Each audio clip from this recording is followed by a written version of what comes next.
In front of me is REALME GT 70 and today I would like to show you how you can change and customize your keyboard.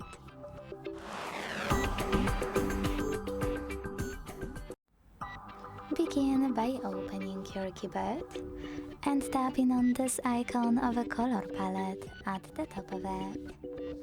Now tap on any of those themes to pick a perfect one for you. Manage keyboarders thanks to this switcher and hit apply. As you can see, after a couple of seconds, theme of my keyboard has changed. To customize it though, go back to the same settings and this time use this plus under my themes. Now tap on a photo you wish to apply as your new keyboard's background. Pinch it to scale, drag it to move, and hit next. Adjust brightness by swiping left or right. Hit done. Manage keyboarders and choose apply.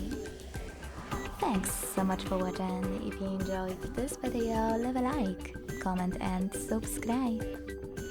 Bye!